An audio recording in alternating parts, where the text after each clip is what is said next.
everyone, my name is Erica. Welcome if you are here watching my video. This is Erica's Craft Boutique and this is my first ever video, so hopefully you like it. I thought today for our very first content together I would do a book review. I had this idea that I would essentially give you my feedback. No one asked me to do this. I am not an official pattern tester by any means. I just have been crocheting for a long time. And I've actually utilized many of these different creatures, these patterns, and made a lot of really cool gifts out of them. I have some of them sitting right here with me, and definitely some of them are my kids' favorite toys to play with. So I just thought that'd be a really fun first piece of content for us to go over. So if you are a crocheter, I hope you enjoy this. If you just are a fan of watching crochet, hearing about crochet, I hope this is entertaining for you as well. But we're gonna go ahead and jump right in what's in this book if this is something that's been on your wish list. And I hope that you are encouraged to get it, give it a try, because ultimately, spoiler alert, sorry, I do like this book. I do think it's worth your money, but I wanted to kind of show you some of my feedback, some of the things I've created that are from it. So I have actually created 11 pieces from this book, and it does tell you oh, I didn't even tell you the name of the book. I'm so sorry. This is A Crochet World, of Creepy Creatures and Cryptids, and it's by Riki Gustafsson. Totally butchered that name. I'm so sorry. So it does have 40 different patterns that are included in here. And so I have made 11 pieces total. Some of them were repeats. So let's go ahead and jump right in. I will go ahead and show you what I have made. So some of the things I have made was the sparkly dragon from this book. I've actually made 2 of these, so he is a duplicate. And so this guy worked up pretty darn easy. He was my first one from the pattern book. I thought that was kind of ambitious of me to do so. I'm fairly new to amigurumi in general. So even though I've been crocheting for about 18 years, I've only really been doing amigurumi for maybe 2 of those years. And so he was my first attempt, and I feel like he came out pretty good. What do you think? I thought he was pretty cute, and he's sparkly, so. All right, and then I did make 2 exactly the same in the same sparkly yarn. If you're curious about the yarn, this is the Walmart brand. It's in metallic, so it's the Walmart Super Saver Sparkle yarn. It is, I'll have to find it and show you a link of what it is, but this is the Mothman I made in the black metallic sparkle yarn. Again, all acrylic for both of these pieces. And then I did make, so this one here is the same pattern. And this is the one I probably have the most commentary on. So this one here is the first attempt at Mr. Kraken. And I felt like he was really small.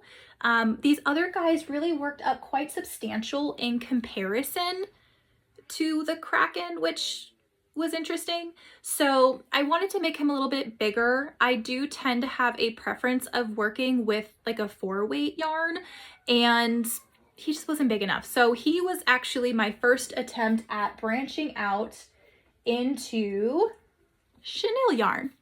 So this is the same pattern in chenille that I made. Both of these are quite loved and played with by my kids. But just so for reference of size, the chenille Kraken compared to the dragon, he's still pretty small, I feel like.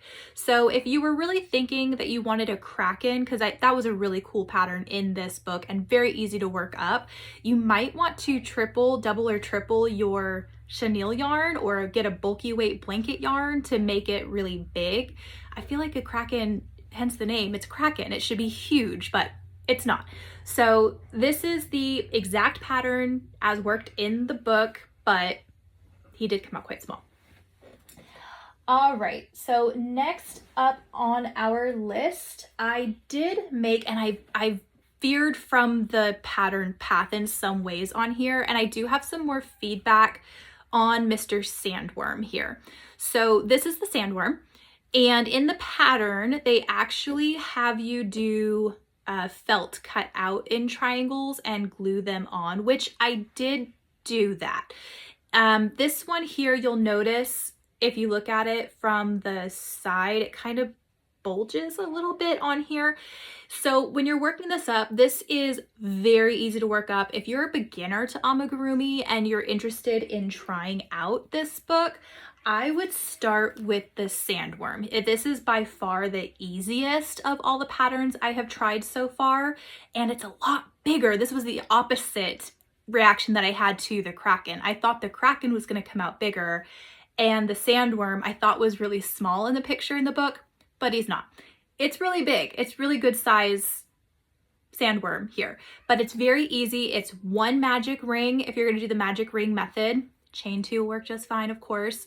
But this is very easy to work up and a pretty good size, which is nice.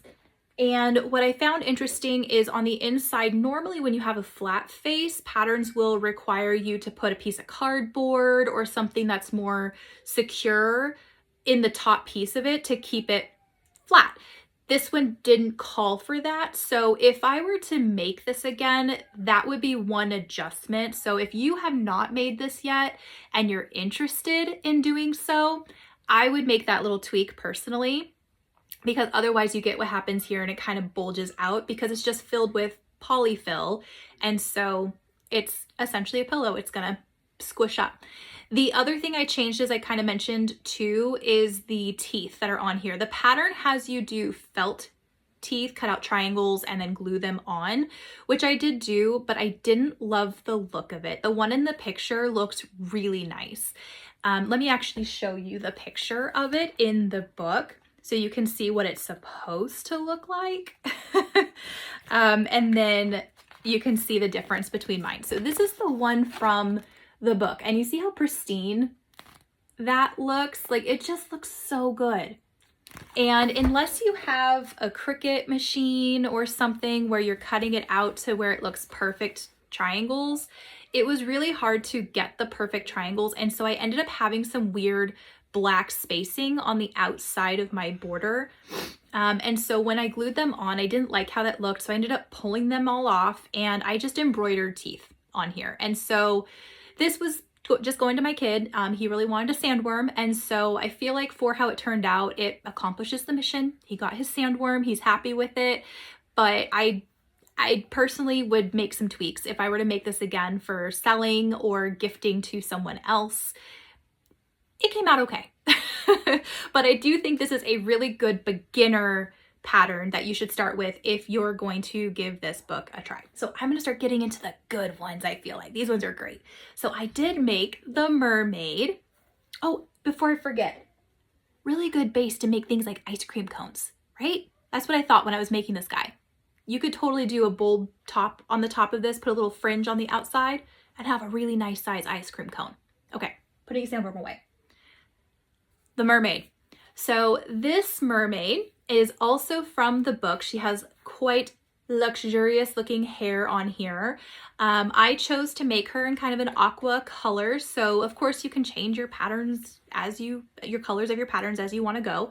I did give her, instead of the basic black eye, I gave her some really pretty blue eyes to go with the blue theme I had going on here. And she came out to a really good size as well. And again, very beginner friendly. So if you wanted to branch out to do some color changes, it's pretty simple for the color changes. The patterns in the book are all a spiral as opposed to a chain 1 method. I prefer spiral anyways. I don't mind the jag of the colors, but that is what it looks like for the color changes. And so they are in the back of the pattern, which is nice. But I thought she came out really cute and really good size and really fun. So that was the mermaid. And these two are my favorite. So I ended up keeping the zombie. And there is one thing I did have to change. I didn't choose to change it, but it was a happy change. So the pattern does have you use white safety eyes. I went to Michael's and they don't have white safety eyes. So I ended up getting buttons, and I don't know if they were labeled as buttons, but I kind of feel like they were buttons with the intent of being sew on white safety eyes type style. But they have kind of a pearl iridescence. I don't know if you can see it on the camera, but they have this pearly luster to it. Anyways, I got this guy put together. It also called for a felt tie, but after doing the sandworm, I was really hesitant to do the felt for the tie on here. I just felt like I'm gonna whip up a really quick tie and crochet for him, and that'll work up really well. So that's what I did. But he came out so darn cute, and I did intend to add him into my inventory. I probably will make another one of him to add into my inventory, but this one's mine. He came out so cute. So this is the zombie, and so you can hopefully kind of gauge the size. There is, again, the spiral that you're working the color change on, and so there's a little bit of a color jag on there. I do think that it would have been interesting to see the patterns grow in technique in the patterns.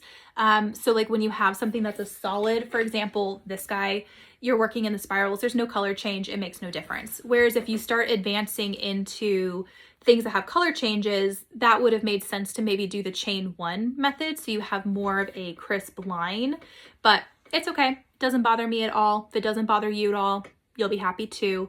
But that's just something to consider when you try to purchase this book. I know sometimes when I've gotten pattern books, I see that they have the chain one method in there, and I end up just doing spirals anyway, so it's really just personal preference. If I make this guy again, I'll probably do it with the chain one just for the sake of the jag there, but he was just super cute. I love him. He's my favorite. All right, the next one is Nosferatu. So I have a few critiques about him. One, it's in black yarn, and I don't know if you're like me, but working with black yarn is so incredibly difficult on the eyes, but it's Nosferatu, so what are you gonna do? It's black. So I did really enjoy the pattern on here. It was fairly simple to keep up with. Again, works up really quick. I was able to get each one of these done in average about 2 days, 2 to 3 days. And keep in mind, I'm a mom of 3. I don't have a whole lot of time to crochet. So that's giving a pretty generous 2 hours a day that I was able to focus on each one of these patterns to have them done. So they do work up very, very quickly. The one critique I have for Nosferatu, because he came out awesome looking, is they have you work in the pattern. So again, I veered from the pattern because I just felt like it was kind of interesting how they have you put it together. They have you make the body first. There is pants on this guy. You actually sew up the body, the legs, and the body as pants. And then they have you stitch in, they don't have in the middle of the pattern, they don't have you work in the back loop, which is the first concern I had. So they don't have you work in the back loop about mid-body. And then when you're finished with him, they have you go in and stitch in some slip stitches so that you have loops to build this skirt off of. So essentially they want you to work like this. Once you have your slip stitches all the way around the waist, they want you to work off of the actual doll until you have the length of the skirt, and then it's still done in a spiral. So you're going to end up with that jagged edge at the end, and then they want you to seam in everything from there. I didn't do it that way. I thought it was a little silly that because they didn't have you do the back loop only to have that loop available to grab later on. If they did that, I would have totally done it the way they wanted you to, but they didn't. So what I ended up doing is just made a separate panel, and I just did the chain of the width of the body from the pattern. And from there, I just made a rectangle panel, seamed it up, squished it up onto the body, and then I sewed it and stitched it flat onto Nosferatu. And I kind of like that better because now my edges are nice and clean and crisp on the bottom, and you don't have that spiral hanging loop when you end your rows. So that is Nosferatu, my feedback for him. So overall, I just wanted to give my feedback on the actual book itself. I do think all in all, there's a lot of really good things, techniques, and inspiration from this book. So again, This is the book we're talking about here. You can get this on Amazon. That's actually where I got my copy. You can get it from the library. I've seen it there too. So one of the apps I use for the library for crochet books, which I've seen this on there, at least for my library, it's an app called Hoopla. And you might want to give that a try. And that way it's a way to try out maybe one or two of these patterns while you're borrowing the book from your library. You just need to have a library card number to place into the app, and then you can make one of these yourself. I do plan on making more. So I have my eye on making this little Cyclops guy next. And again, no one asked me to make this video. No one asked me to test these out. Well, my kids asked me to make these patterns, to be quite frank, but no one's paying me or asking me to make an actual review. So I just thought it would be fun to share my knowledge and experience of working with this book specifically with you guys. So if you like that, awesome. I do have other videos planned for the future. I'm sure that we're going to grow together. This is my first ever YouTube, so please be kind. And I will hopefully see you guys again later. Thank you.